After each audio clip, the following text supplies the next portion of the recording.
Hey guys, Hyperion here. A while back I made a video testing server update stuff, and yeah, the update came out, and of course most of the stuff in my video was released except the ST sets and the new dungeon or dungeons. But what I want to cover today is a little ST rework Deca has done and talk about some new viable sets, some perhaps even better than the usual sets of today. So how this video is going to go is I'll be reviewing the best new ST combos in my eyes from worst to best. I hope I didn't miss any, but yeah, here are the times for what you want to see, as this may be a long video. So first at 10th place we have the Speedy Rogue set. Having an Aetheryte Dagger combined with Ghastly Drape gives you a bonus of 1 dexterity and 6 speed. Combine that with Leaf Hide Armor and Candy Ring and you got the fastest running rogue set with 97 speed. With Speedy on top, whereas wearing Planewalker, Leaf Hide and Candy Ring will give you 96 speed, but you don't have the Speedy bonus. But you can still teleport, but who cares. The set also retains DPS with the Aetheryte Dagger, so that's decent I guess, which is why this is ranked 10. Nothing amazing, just a pretty cool little gimmick, and every other set sucks. But other than these 10 I'm gonna say. Well, you guys can recommend me, whatever. For number 9, it's another Speedy combo. This one is probably more viable as you aren't as fragile as a glass, but yeah, it consists of using 2 pieces of the Dragon Tamer set to jack up your melee class's speed sky high. So equip the Zarbox's Heart with the Amulet of Drakefire, which both add up to 11 speed, but you can get an additional 10 speed for wearing those 2 pieces of the set because of the the new bonus, which is a total of 21 speed. You may use the Indomitable instead of Drakefire to add 5 more speed on top when adding a Candy Ring, but that seems unnecessarily fragile. Anyways, wearing the Zarbox Drakefire combo will basically make your Pally have 76 speed without even having an Oreo on. Your Knight will have 71 speed and your Warrior kinda doesn't really need speed, because it just buffs itself. Basically, the Dragon Tamer set can now make your melees go really fast, and I didn't even include the speed bonus of like Cutlass and Scutum or like the Warrior's Helms. So this is ranked 9th because whoever needs this speed, but it's pretty cool for event farming I guess.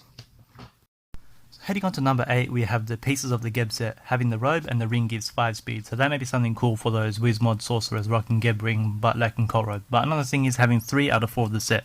The one is obviously trash, so we're talking about the tome, the robe and the ring here. Having all 3 will give a bonus of 5 speed, 50 mana and 8 attack, which is pretty cool if you think about it. A priest with 20 bonus whiz, 75 mana and a decent 8 attack boost altogether. All the 3 mentioned items are pretty good on their own too, however this set doesn't compare to other typical priest sets which are more versatile or specialized, like the Tome of Purification mixed with the Cult Robe combo, or yeah, like I don't know, Tome of Protection with Soulless Robe. They're all specialized, they have something. This is why it's ranked 8th, nothing special. For 7th place, we're using the pieces of the Soul Fairy set, mainly utilizing Pixie Sword and Fairy Plate. Both these items were used before the update, so now these become even better, as wearing both gives you a bonus 50 mana after this update. This isn't for Warrior because Warrior doesn't need mana, but think about a Paladin, that's just 90 bonus mana without even thinking of a ring. Plus you got good range with the Pixie, so now you can slap on a Deca ring and make a set better than a typical Paladin with a crop and Deca. Because you got the seal to heal yourself, like you got basically another seal boost with the 90 mana. And yeah, so basically pretty good for using the seal as a tome. This is 7th place and not lower because it's actually usable anytime without drawbacks, so yeah. At number 6 we have the ST combo using 3 pieces of the Mystic ST set. Having 3 items of the Phylactery set will give you a bonus of 40 mana, 1 dexterity, 2 speed, 5 wisdom and a huge 10 defense. The set I'd say would function well is using the staff, orb and the robe on a Mystic, making a Mystic have 50 defense without even a ring being included, and you have 60 HP from the Soulless Robe, making for one pretty tank Mystic. Like add on a Bracer and you got 56 defense and 790 HP. Which is actually pretty nice. And however, this is number 8 position due to the lack of versatility, limiting you to only 1 ring choice and not much orb switching. Also, the ST orb isn't really something I'd main, but it's my personal opinion. But yeah, it's still a pretty cool set, makes your Mystic a tank, so that's why it's better than the other sets. At 5th place we got the 3 pieces of the Trixx Ast set. This will require having the Brand of the Golem, Golem Garments and Card Golem Remains. This set will give you good range and good DPS, getting a bonus of 10 attack and 5 dexterity, 3 defense and 15 vitality. That's quite a lot of vitality. Who knows if that's still not enough to be relevant. Anyways, altogether you get an 18 attack boost with the garments and 5 bonus dexterity, which is pretty close to having let's say a set of Dancing Prism, Garments and Crown, giving 18 attack and 6 dexterity. But I didn't even include Crown for the ST combo, which will make you get a total of 24 attack and 11 dexterity. So altogether, with this long range dagger, you got 2500 DPS, which is actually pretty good compared to a lot of the sets. And you still have 17 defense, so it's not fragile either. So yeah, it's pretty decent. For the 4th place, I'll be talking about the Necro combo, which is having 3 of the set, so the Staff, Robe and Ring, makes for a total boost of 30 mana, 6 Vitality, 25 HP and 4 defense. Now adding these up, you get 100 HP using the Ring, as well as 4 defense, whilst getting 5 attack. So technically you get a set better than the typical G-Sork, Pyrrha combo, so that's pretty decent. Not the best, but definitely viable. Especially if you are a Necro and opt out the Ring for like a Ring of Decade or Crown. Then you got something pretty good going on. The cool thing is, this is one of the only sets that have all the items to be viable. Even the ring. The ring's alright. Which is why this is a pretty good combo. For 3rd place, we have the Samurai combo. We have a very cool katana with solid DPS, a good waki, and average armor. So having all 3 items gives a bonus of 4 speed, 3 attack, and a huge 10 defense. Now that's pretty crazy because you don't even have a ring on yet, and you have 2 items, the katana and the waki, and they're good enough to be used anywhere. And you have a okay armor. But with the 10 bonus defense as a combo, you can now catch up to the Acropolis armor.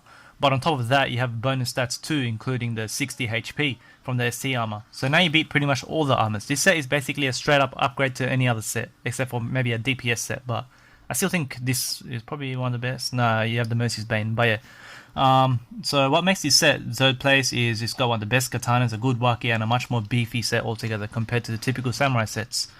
And yeah, so it's probably the best samurai set, I'd say. Unless you want to use Doku or range if you suck at playing samurai.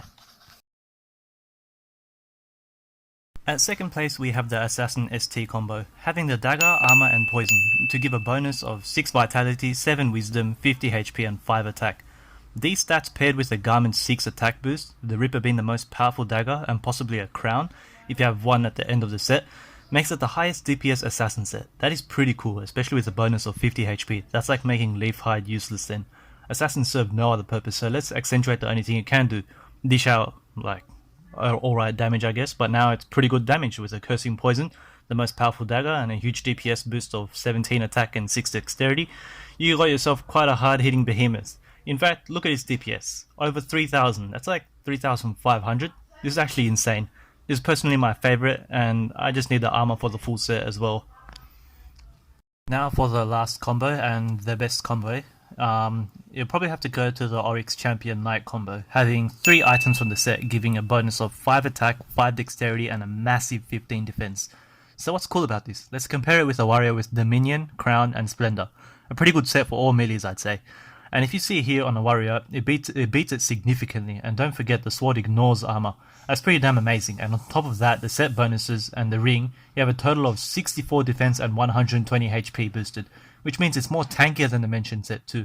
So what makes this combo the best is it's very good and it's very reliable with super high DPS and armor piercing and tanking capabilities. This set can be used anywhere, which puts it above all else. The samurai set can do the same, but melee classes are generally superior. The assassin set's kind of fragile, but yeah, this set also armor pierces, so yeah, it's really just the best set, but my favorite is still the assassin. So that's it for this video. As you can see with the new ST update, there are some sets which are directly superior, and mixing and matching now works with your favorite ST items. I personally love the assassin one because he has a huge DPS, rivaling an unbuffed warrior, and he can curse too. I think it'll be very fun to play. I'm disappointed with the Swarming Huntress bonus. Well, it's trash set anyways, but it could have been a cool synergy between the bow and the trap, but whatever. I hope you enjoyed this video, and if you did, please leave a like and subscribe for more.